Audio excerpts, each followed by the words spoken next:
Hi, I'm Kathleen Byram, otherwise known as Kaffy the Dawnkey, and I'd like to share something with you tonight that's not from my book this time. I'd like to share about when I was in the Psych Ward. I was admitted before I found out that I had bipolar, and they diagnosed me there at the Psych Ward with bipolar for the first time. Since then, I have been diagnosed with schizoaffective disorder. Now, having said that, I want to tell you about my visit to the Psych Ward. I think they call it something else now. Someone said that wasn't a sensitive way of putting it, but I can't remember the correct way. I'm sorry. I was kind of popular there. Everybody would come to my room and get me and want me to play games with them and things like that, and I wanted to lay in there and feel sorry for myself. And they would come and get me. And they liked me. But the thing that really struck me, that just touched my heart forever, is the fact that there was a lady there who was schizophrenic, among others who were. Schizophrenia is not something to be taken lightly. It's very serious. This woman loved me, and we walked down the hallway together holding hands. She was an older lady. I'm guessing she was 60 plus. And I was in my 40s. And we held hands and walked down the hallway together, being friends. And she told me something. She said that I was saying things about her. Now, of course, you know me. I wouldn't do that to her. But she was hearing that because she was schizophrenic, and so I knew that what she was experiencing was real to her.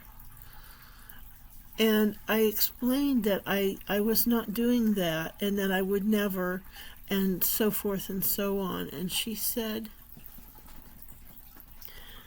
I think it's because you're just repeating what others have said and you don't really mean it.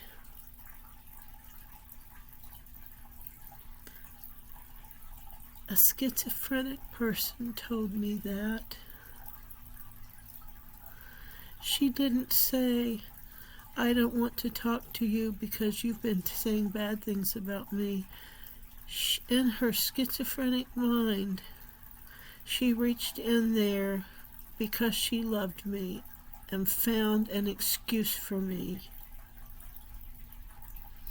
She made an excuse for me. And that touched me beyond what I can explain. There was another schizophrenic person there, and they were a nice person that I liked, and we didn't have much of a rapport. Maybe because he wasn't too much of a talker at that point. He was more severe than the lady I was talking about. And he would do funny things, cute things, that you would chuckle about.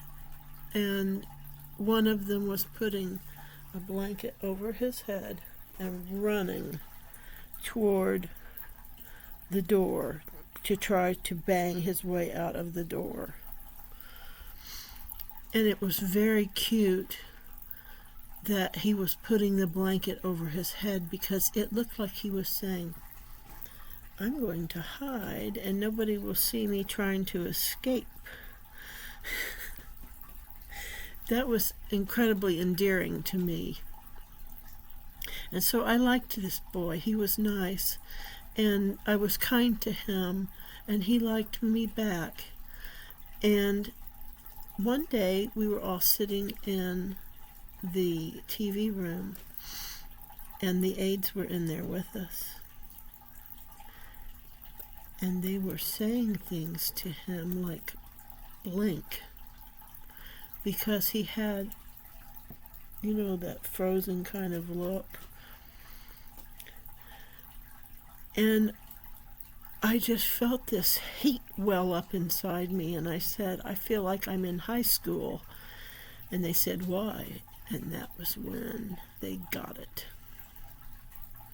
And I told them in no uncertain terms that what they were doing was unprofessional, that they were there for us, that we depended on them, and they were acting that way. And they sat and they listened and they didn't say a word. And when I finished, the guy looked at the schizophrenic boy that I told you about and said, do you feel that way? And he said yes, and he got up and he left, very dignified. And they sat there and they didn't say another word. They just sat in their thoughts. Now, I could have gotten in a lot of trouble for that. I was in a psych ward. They could have done whatever they wanted. But they were kind to me. They didn't treat me any differently after I said that to them. It went well. It's going on 7 minutes now, and I don't like to keep you long, so I'm going to let you go now. And I'm going to ask you if you would please like and subscribe and comment if you have any questions or comments you'd like to make about what I've said. I would love to hear it. Thank you for listening. Bye-bye.